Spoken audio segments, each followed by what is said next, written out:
gusto, que disfrute poder estar con los hermanos allí después de tanto tiempo que no nos hemos podido reunir y es un gozo para mí. En realidad estoy en una situación un poco especial en este momento, ya que tuve que viajar a Santiago y pensaba haber llegado a la casa de mi hija a la hora correspondiente o poco antes, pero por el tema de los tacos me encontré con un tremendo taco, así que estoy detenido aquí en el camino y por eso estoy hablándoles desde el vehículo en esta noche para compartir la palabra con ustedes. Aquí estoy tranquilamente estacionado en un servicentro donde hay suficiente luz, ya que también hay que tener cuidado con los peligros de acá de la capital. Entonces, aquí estamos, hermanos, muy contentos de poder compartir con ustedes en esta noche. Un rato más, tengo reunión acá por Zoom, por Villa Alemana. Los días miércoles también nosotros tenemos reuniones por Zoom. Y quisiera en esta noche dar gracias al Señor por toda su ayuda y toda su fidelidad para conmigo, su amor, su cuidado tierno en este tiempo, en mi vida, en que ahora estoy viudo y realmente el Señor me ha ayudado, me ha fortalecido, me ha animado en todo este tiempo. Gracias por las oraciones de los hermanos, sinceramente lo agradezco y quisiera en esta noche compartir con ustedes algunos pensamientos que dicen relación con un lugar donde el Señor muchas veces pasó por allí. Voy a invitarles a que comencemos nuestro estudio en Juan 18. Ahí está la única referencia en el Nuevo Testamento de este lugar. La única referencia explícita, porque de manera implícita está en los otros evangelios, ya que es el único lugar en el Nuevo Testamento donde aparece lo que vamos a leer aquí como ese lugar que se llama el torrente de Cedrón. El torrente de Cedrón. Vamos entonces a leer aquí en Juan capítulo 18, versículo 1. Y en realidad este va a ser el texto introductorio, porque yo quisiera hablar del torrente de Cedrón, pero en relación, el tiempo nos va a alcanzar para ver solamente uno de los 4 reyes del Antiguo Testamento que tienen relación con este lugar. Entonces, vamos a leer en Juan 18, dice, habiendo dicho Jesús estas cosas, salió con sus discípulos al otro lado del torrente de Cedrón, donde había un huerto en el cual entró con sus discípulos. Este es el versículo introductorio, como digo, en el cual encontramos al Señor Jesús yendo al otro lado del torrente de Cedrón. El torrente de Cedrón, en primer lugar, primero voy a decir algo muy, muy general, para quienes tal vez no se ubican mucho en la geografía o en el ambiente. Es un arroyo seco gran parte del año, o estaba seco gran parte del año, en aquellos días en que estaban los reyes y también en los tiempos del Señor, porque en este momento está completamente seco. En realidad ahí no hay ni un torrente, ni menos un arroyo, solamente está el valle de Cedrón, o el valle de Kidrón, como se llama también. Ahora, este torrente, como digo, era un torrente que estaba seco, pero solamente en la época de lluvia, en épocas lluviosas, fluía entonces el agua por allí, pero además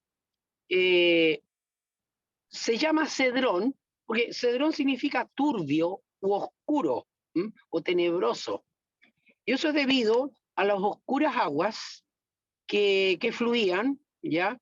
Que era una mezcla de agua con la sangre que provenía de los sacrificios en el templo, ya que había una sequía que conducía desde el templo hasta este torrente, a este lugar, porque este torrente de Cedrón está entre el monte Moría y el monte de los Olivos. Entonces, para ir desde el templo hacia el monte de los Olivos, uno tenía que descender, ¿no es cierto?, al valle y pasar por este torrente. Ahora, en la actualidad existe un puente de un solo arco que conecta una de las puertas de Jerusalén, que es la puerta de San Esteban, o también llamada la puerta de los Leones, con el monte de los Olivos, o sea, un extremo con el otro extremo, pero sabemos que a los pies del monte de los Olivos, antes de seguir ascendiendo por el monte de los Olivos, uno se encuentra con este huerto, el huerto de Getsemaní. Entonces, en la historia bíblica, nosotros vamos yo quisiera que me acompañen a meditar en relación con este torrente. Ahora, con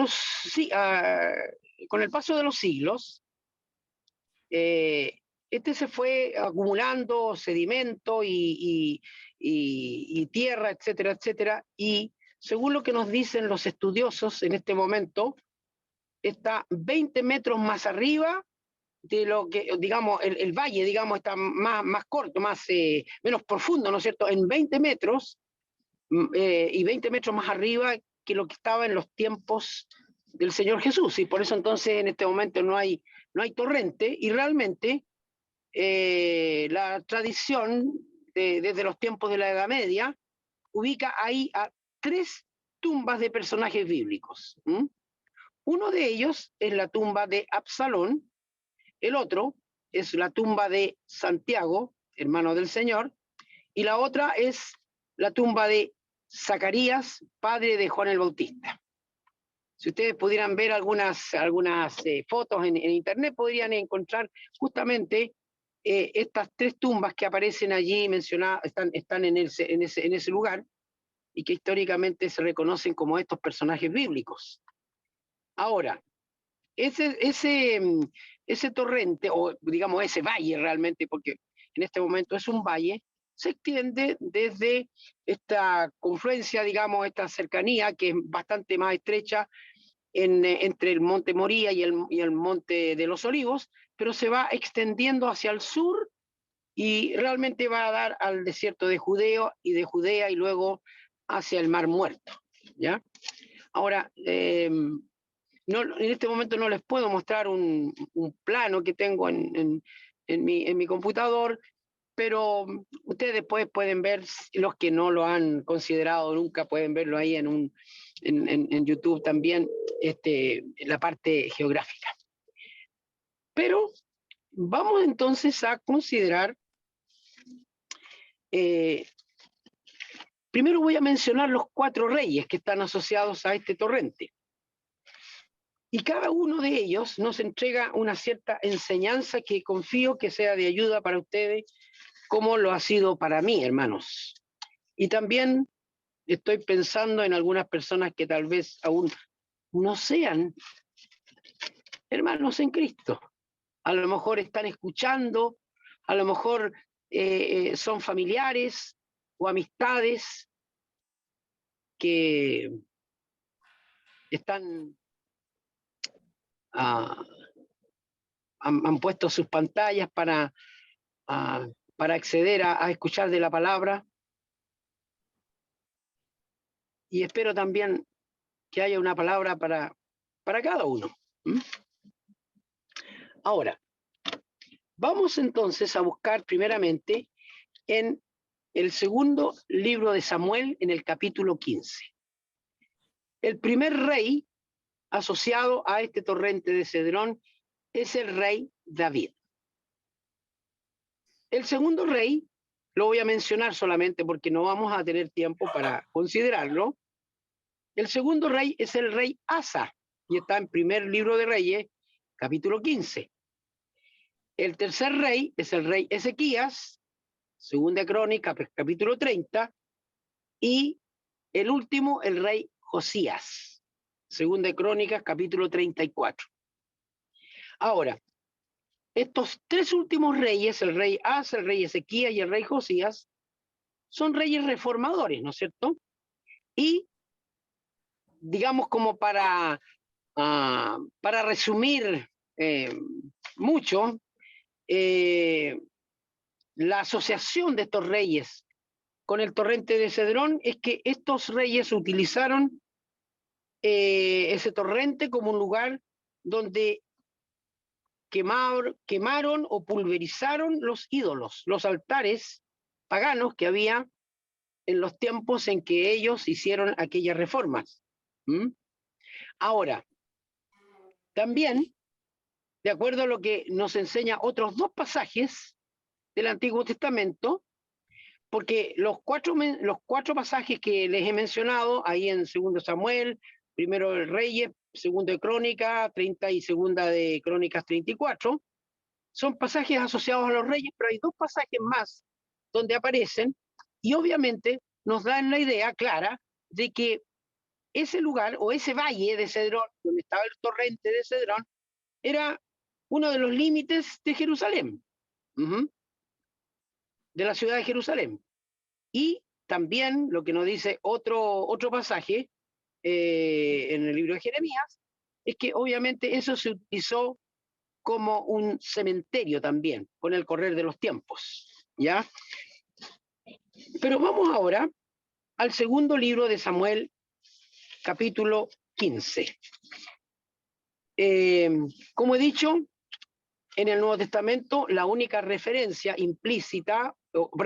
explícita es en el Juan 18, donde hemos leído, donde el Señor pasó por el torrente de Cedrón y que fue hacia el huerto, donde él se reunía con sus discípulos, pero los otros dos pasajes que están implícitos son Lucas 22 y Mateo 26, donde nosotros leemos que el Señor Jesús va a orar al huerto de Getsemaní.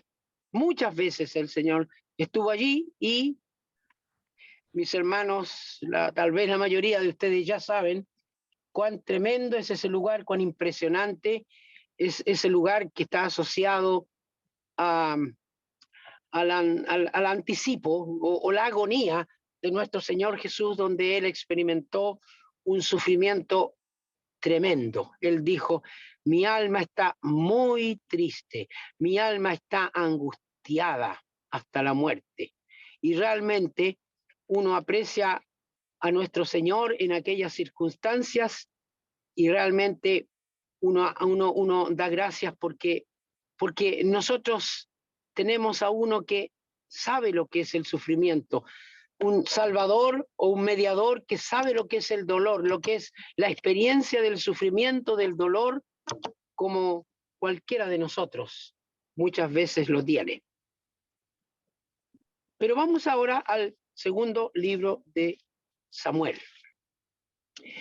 Tenemos aquí uno de los relatos trágicos, terribles del Antiguo Testamento, donde tenemos la rebelión de Absalón, ¿no es cierto?, de ese hijo de David. Una experiencia muy terrible, muy dolorosa para el rey David, pero una experiencia que nos habla justamente de cómo este hijo de David, en primer lugar, podríamos decir, es un ladrón del afecto del pueblo de Israel. En segundo lugar, un hombre codicioso, un hombre desleal, un hipócrita, un rebelde, que nos habla justamente de lo que es el espíritu de Absalón. ¿Qué es lo que hay detrás de este hombre, de este hombre tan vanidoso, tan orgulloso? Pero aquí en el capítulo 15 dice que se levantaba Absalón de mañana y se ponía a un lado del camino junto a la puerta, y a cualquiera que tenía pleito y venía al rey a juicio, Absalón le llamaba y le decía: ¿de qué ciudad eres? Y él respondía: tus siervos de una de las tribus de Israel. Entonces Absalón le decía: mira, tus palabras son buenas y justas, mas no tienes quien te oiga de parte del rey.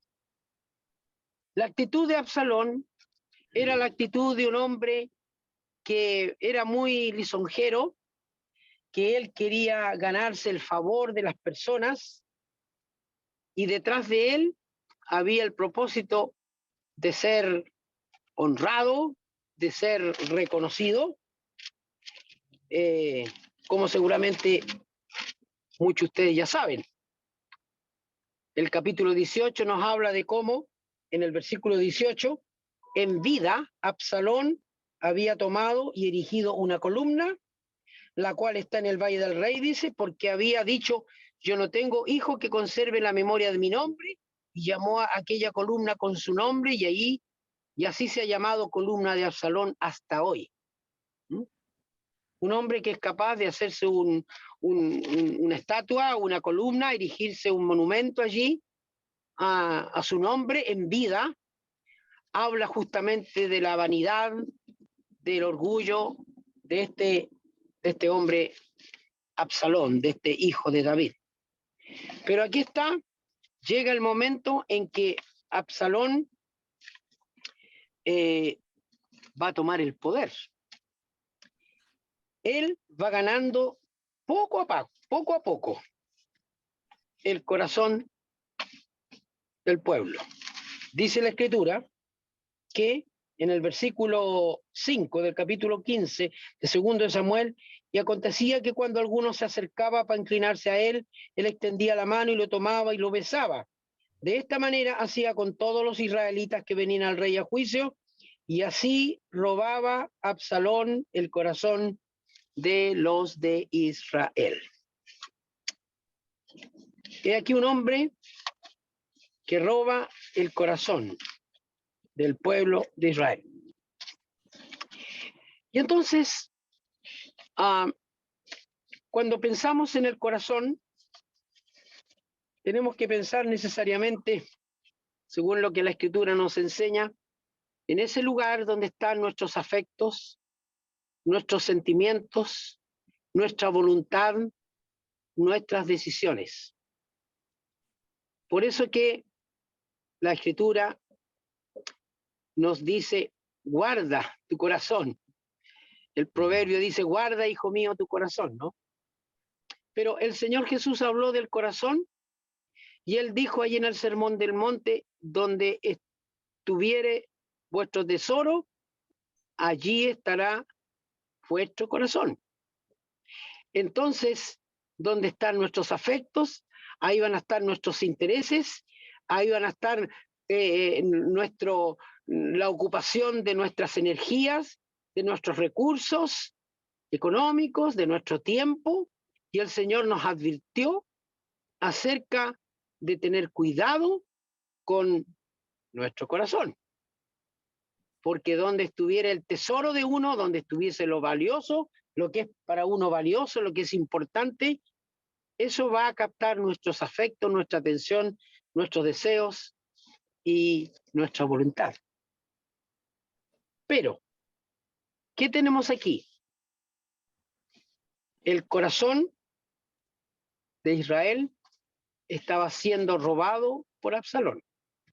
Estas son las circunstancias previas a la relación de David con el torrente de Cedrón. Ya vamos a ver, ¿no? Aquí en el capítulo, en otros versículos del capítulo 15. Pero antes de eso es interesante que nosotros pensemos cómo dice aquí en el versículo A ver, vamos al versículo 7 del capítulo 15. Vamos a ir de a poco. Dice aquí, al cabo de 4 años, aconteció que Absalón dijo al rey, yo te ruego, me permitas que vaya a Hebrón a pagar mi voto que he prometido a Jehová. Porque tu siervo hizo voto cuando estaba en Jesús en Siria, diciendo, si Jehová me hiciere volver a Jerusalén, yo serviré a Jehová. Y el rey le dijo, ve en paz. Y él se levantó y fue a Hebrón. ¿Qué dice aquí? Dice que pasó el tiempo, 4 años, y realmente Absalón iba robando el corazón de Israel de a poco, y las últimas palabras que aparecen registradas aquí de Absalón son, si Jehová me hiciere volver a Jerusalén, yo serviré a Jehová. Mira lo que dice, ¿ah? Yo serviré a Jehová. Las últimas palabras. No siempre las últimas palabras son la verdad que hay en el corazón de una persona. Y tristemente, lo que tenemos aquí es una pantalla, es una expresión externa, hipócrita, falsa de lo que eran realmente las intenciones de Absalón. La pregunta es, ¿usted alguna vez ha dicho yo voy a servir al Señor? O yo quiero ser útil, yo quiero servir en lo que el Señor quiera que Él tenga para mí, yo tengo la disposición de servirle, y la pregunta es, ¿verdaderamente eso ha sido sincero? ¿Ha sido realmente sincero? ¿Por qué? Porque el Señor nos escudriñó, nos estimuló a escudriñarnos a nosotros mismos, a considerar nuestras decisiones si realmente son auténticas o no. ¿Recuerdan lo que el apóstol Pablo dice allí en su segunda carta a los Corintios, cuando él habla a los hermanos allí, y él tiene un temor muy grande en relación con los creyentes a los cuales les escribe? Pero podría ser el mismo temor que pudiéramos sentir en el día de hoy o a través de los siglos respecto a la actitud y la situación que nosotros como creyentes individuales y también como iglesia podamos tener. Dice el apóstol Pablo allí en su 2 Corintios 11:3, dice, pero temo que como la serpiente con su astucia engañó a Eva, vuestros sentidos sean de alguna manera extraviados de la sincera fidelidad a Cristo. ¿Mm? Él tenía temor que los sentidos de los corintios fueran extraviados de una sincera, de una auténtica fidelidad a Cristo. Y sin duda, eso tiene que ver con el corazón, con el centro de los afectos, con el centro de la voluntad, con las intenciones más profundas, con las prioridades que hay en la vida de cada uno de nosotros. Porque nosotros, cualquiera, podríamos ser extraviados, desviados de una sincera fidelidad a Cristo. Y entonces por eso es que lo conecto con esto que aparece aquí en el capítulo 15 de 2 de Samuel, que tiene que ver con el corazón, que tiene que ver con aquel pueblo que fue siendo los afectos de aquel pueblo fueron siendo robados por un hombre tan vanidoso, tan malo como Absalón. Cuando Absalón dice, Si Jehová me hiciere volver a Jerusalén, yo serviré a Jehová. Y en el versículo 9 del capítulo 15 de 2 Samuel, ¿qué le dice el rey? El rey le dice, ve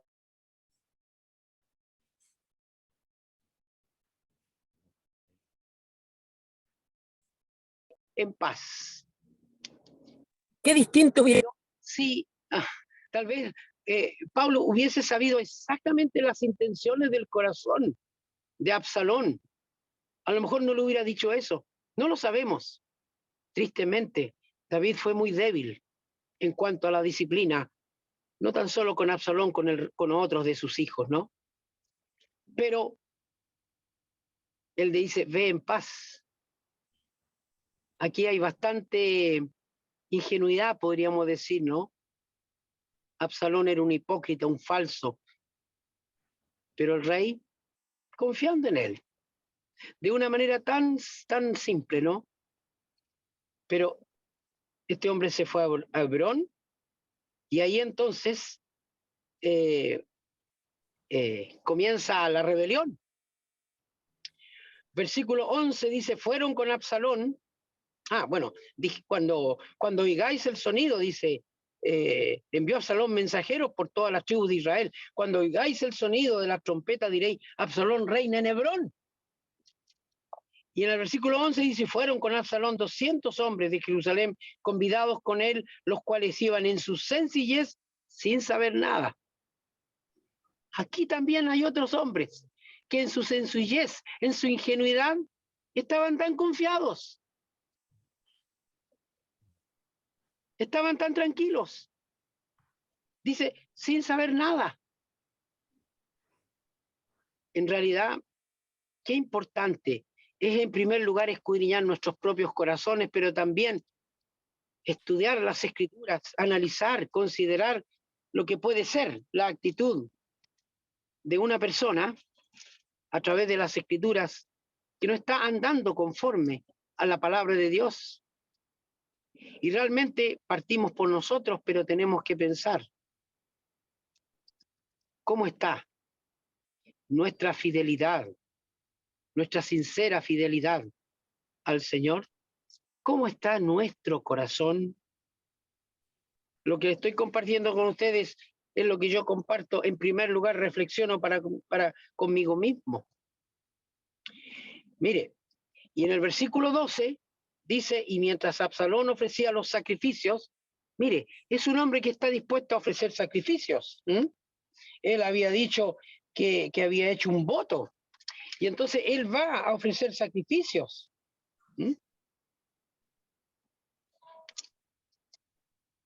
Pero, ¿qué dice aquí? Llamó a Aitofel Gilonita, consejero de David de su ciudad de Gilo, y la conspiración se hizo poderosa. Se hizo poderosa. Y un mensajero vino a David diciendo, el corazón de todo Israel se va tras Absalón. Los afectos, la voluntad de aquel pueblo que había servido y que se había sometido a aquel rey que Dios les había dado, como David, ahora se van tras Absalón. ¿Qué hace David? David no va a la batalla. Dijo a todos sus siervos que estaban con él en Jerusalén, levantaos y huyamos, porque no podremos escapar delante de Absalón. Daos prisa a partir, no sea que apresurándose él nos alcance y arroje el mal sobre nosotros y hiera la ciudad a filo de espada.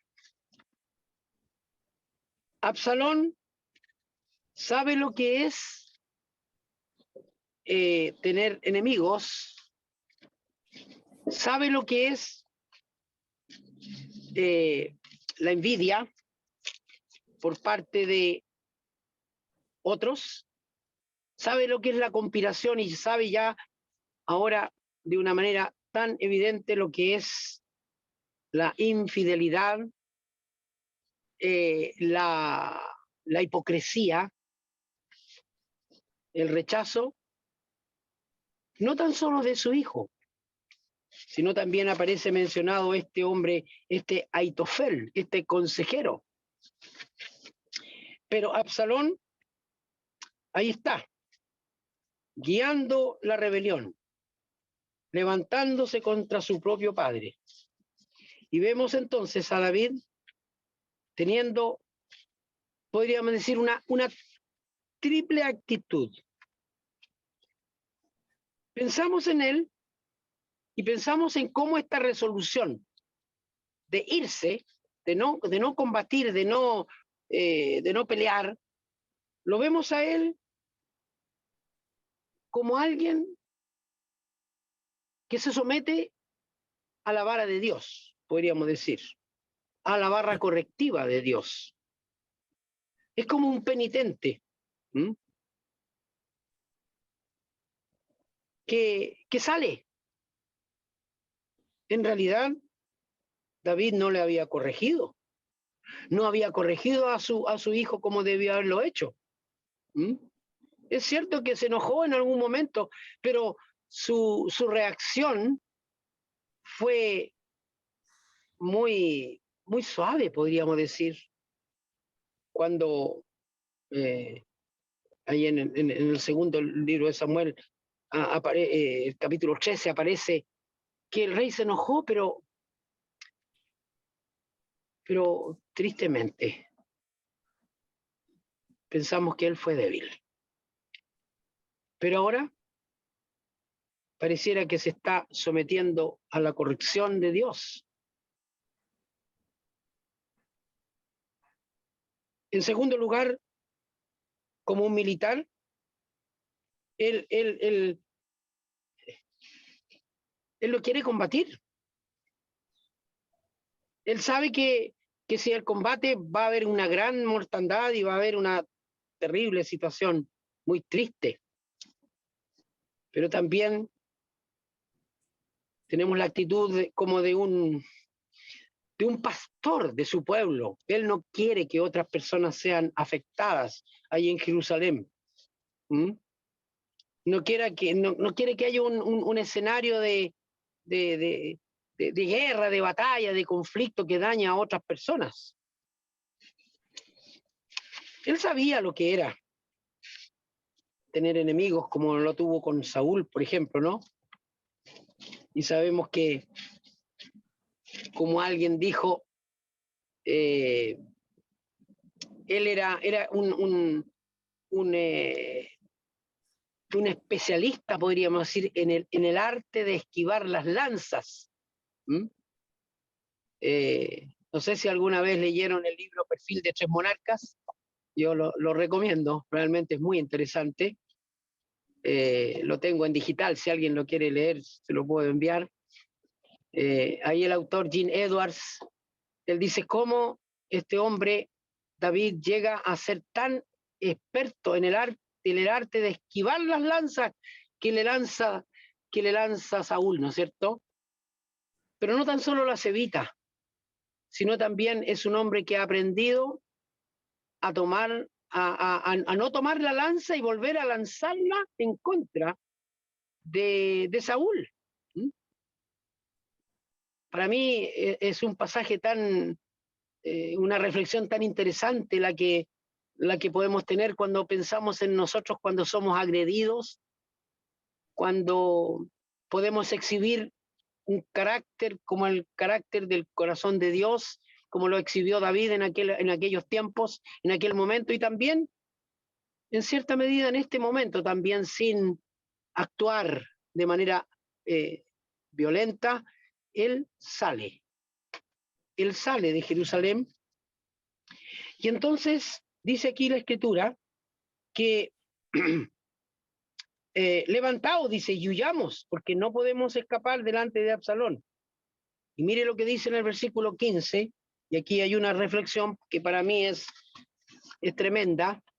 No sé si alguna vez la comenté con alguno de ustedes, pero es uno de los versículos que que son destacados para mí en las Escrituras.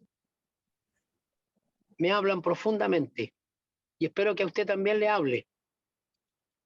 Versículo 15 dice, del capítulo 15 de 2 Samuel, y los siervos del rey dijeron al rey, he aquí tus siervos están listos a todo lo que nuestro señor el rey decida. Qué declaración de fe, qué declaración de fidelidad, qué declaración de confianza, qué declaración que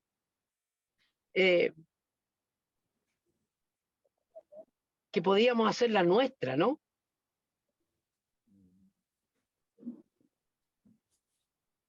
Dice, tus siervos están listos a todo lo que nuestro señor el rey decida.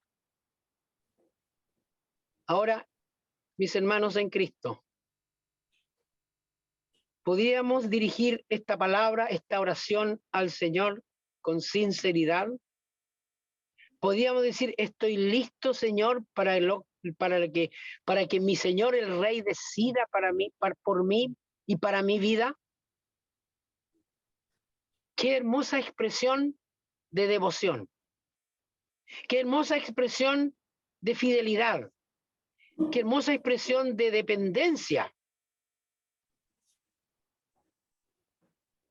de aquel a quien están dispuestos a seguir estos siervos del Rey. Un versículo para mí destacado. Uno de los versículos especiales destacados de las Escrituras. Desde la primera vez que lo medité y lo pensé, lo reflexioné, estoy dispuesto realmente a poder decirlo y repetirlo a través de mi vida, en cada circunstancia, a través de los años. Estoy listo a todo lo que mi Señor, el Rey, decida. Y lo estoy leyendo en forma personal para que cada uno de ustedes que están allí, o presencial o por Zoom, piense, ¿estoy dispuesto realmente? Entonces, dice aquí la Escritura, el rey salió con toda su familia en pos de él y dejó el rey 10 mujeres concubinas para que guardasen la casa. Y entonces sale el pueblo, sale aquellos que lo van siguiendo. Y llegamos al versículo 23. Y todo el pueblo lloró en alta voz.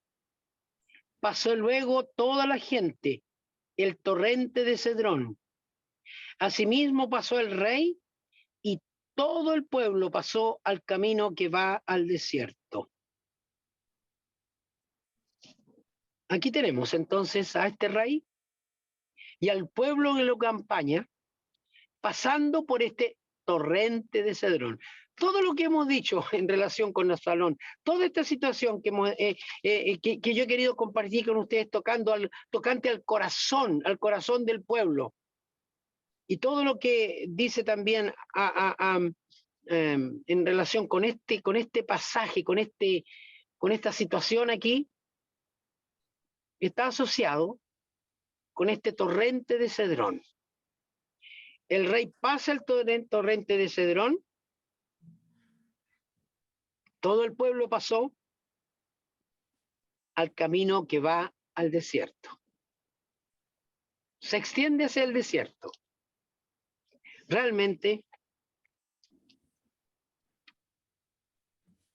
a mí me hace reflexionar lo que puede significar mi identificación con el Señor si estoy dispuesto a ir donde quiera que Él me lleve. Y vamos a ver, son unos versículos anteriores, pero dice aquí en el versículo 30, y David subió la cuesta de los olivos y la subió llorando, llevando la cabeza cubierta y los pies descalzos. También todo el pueblo que tenía consigo cubrió cada uno su cabeza e iban llorando mientras subían.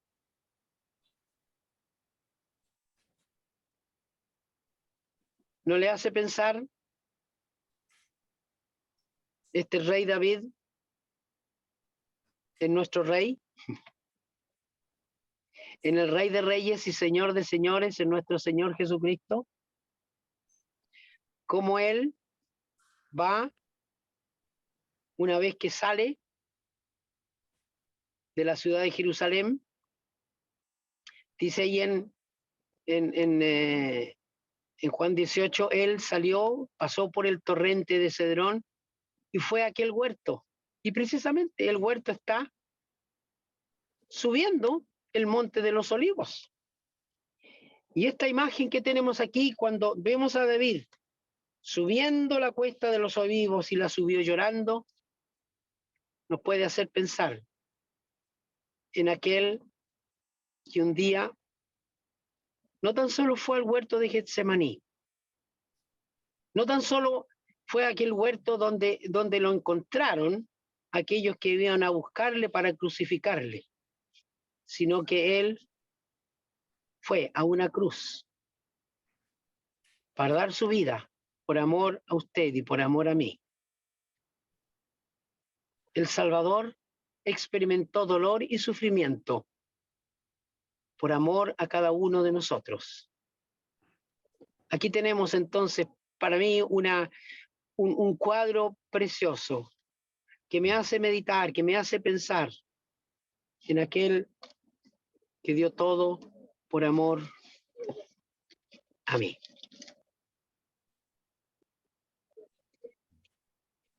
Pero antes de este acontecimiento, tenemos otro relato. Aquí en los versículos, en el versículo 18 comienza otra parte a la cual quiero hacer referencia antes de terminar esta meditación compartiendo con ustedes. Dice el versículo 18 del capítulo 15, y todos sus siervos pasaban a su lado. Y con todos los cereteos y peleteos y todos los geteos, 600 hombres que habían venido a pie desde Gat iban delante del rey, dice. Y dijo el rey a Itaí geteo, ¿para qué vienes tú también con nosotros? Vuélvete y quédate con el rey, porque tú eres extranjero y desterrado también de tu lugar. Ayer viniste, y he de hacer hoy que te muevas para ir con nosotros. Así le dice el rey a este hombre llamado Itaí geteo. Este personaje que aparece en este relato es para mí también un personaje especial, importante, interesante. Este es un geteo. Este es un geteo de la misma raza, o más bien dicho, del mismo lugar de donde proviene este Goliat. Acuérdense, Goliat de Gat era en geteo. Y este hombre es un geteo, uno que es un extranjero, no es un judío. Y se había asociado con el rey, y quería asociarse con el rey, y quería seguir al rey también aquí, y el rey le dice, no, dice, vuélvete, quédate también. Versículo 20, ayer viniste, y he de hacer hoy que te muevas para ir con nosotros, en cuanto a mí yo iré donde pueda ir, dice aquí el versículo 20, tú vuélvete y ya volver a tus hermanos, y Jehová te muestra amor permanente y fidelidad. Y aquí está la respuesta de Itaí geteo. Y por eso que también lo asocia a este ámbito, a este ambiente, a esta situación donde está el torrente de Cedrón, donde va a pasar el rey con todo con todo esto que le acompañan. Versículo 21, otro versículo, sí, especial. Y respondió Itaí al rey diciendo, vive Dios y vive mi señor el rey, que o para muerte o para vida, donde mi señor el rey estuviere, allí estará también tu siervo. Otra expresión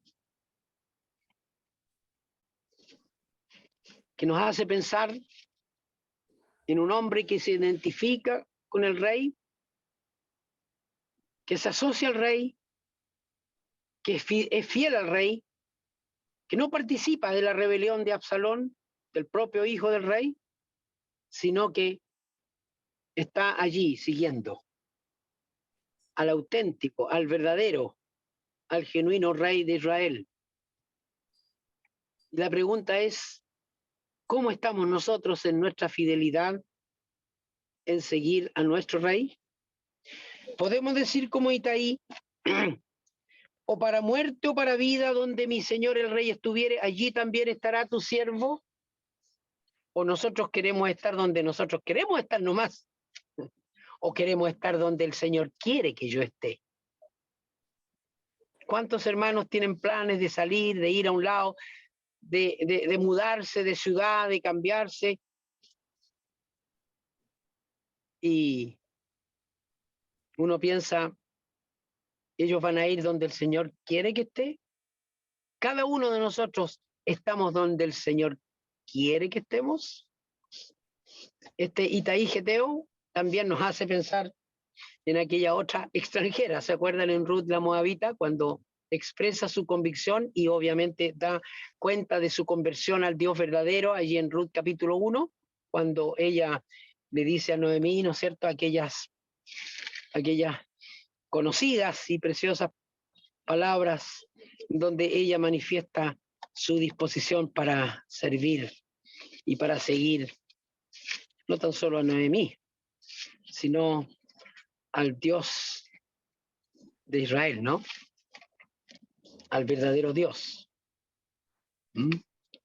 Tu pueblo será mi pueblo y tu Dios será mi Dios. Donde quiera que tú fieres, iré yo, y donde murieres, ahí también viviré, donde vivieres y moriré también.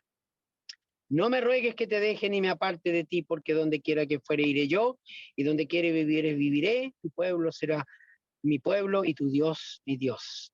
Donde murieres moriré yo, y allí seré sepultada. Esa es la expresión de fe de Ruth, pero aquí tenemos la expresión de fe de este Itaí Geteo. Donde mi señor el rey estuviere, allí estará también tu siervo. Entonces allí pasa. Dice, el rey David le dijo a Itaí, ven pues y pasa. Y pasó Itaí Geteo y todos sus hombres y toda su familia. Todo el país lloró en alta voz. Pasó luego la gente y el torrente de Cedrón. Asimismo el rey y todo el pueblo pasó el camino que va al desierto, que ya leímos el versículo. Ahí está. Termino con estas palabras, hermanos. Confío que estas reflexiones, queridos hermanos, les sirvan a ustedes como me ha servido a mí. ¿Cómo está nuestro corazón? ¿Cómo está nuestra disposición de seguir al Señor donde quiera que Él nos lleve, por el camino que Él nos conduzca y en las circunstancias que Él disponga para nuestra vida? Asociado al torrente de Cedrón. Esto es un relato tal vez un poco distinto al resto de los relatos de los reyes, de los demás reyes, pero sí se asocia a lo que significa la fidelidad a nuestro Señor. Que el Señor les guíe, les ayude, les anime, les estimule para que podamos ser fieles hasta que Él venga por nosotros, hasta que nos lleve a su presencia. El Señor les bendiga. Muchas gracias.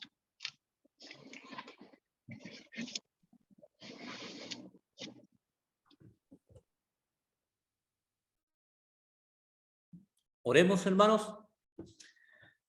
Bendito Padre que estás en los cielos, estamos agradecidos porque podemos reflexionar así, nuestro Padre Celestial, en tu palabra.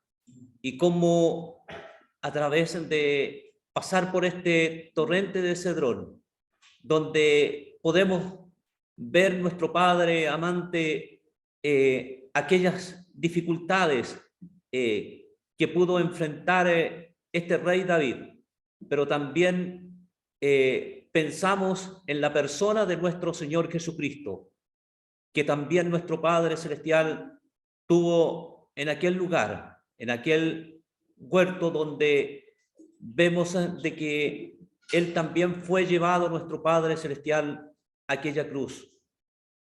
Padre amante, quisiéramos pedirte que tú así nos guíes y nos fortalezcas a nosotros para que tengamos esta disponibilidad, como la que tuvo aquel pueblo dispuesto a seguir a su rey. Pero también pensamos en este varón extranjero, Itaí, quien estuvo dispuesto a ir a cualquier lugar con el rey. Y así nuestro Padre Celestial, como también pensamos en Ruth, que también dispuso su corazón así a ser guiada por Noemí, también pensando así en el Dios del cielo. Así vemos también nuestro Padre Celestial, cada uno de nosotros, cómo llega a nuestro corazón y cómo está nuestra disponibilidad. ¿Acaso queremos estar donde nuestro Señor así lo diga que estemos? Padre, te pedimos que tú bendigas a nuestro hermano Jorge, que le guíes, le ilumine, le fortalezca, que le lleves en bien a la casa de su hija, y así también pensamos en todos aquellos que se han conectado en el día de hoy y de los que estamos acá presentes, que tú nos bendigas grandemente. Gracias, Padre, te damos en el nombre del Señor Jesucristo. Amén. Amén.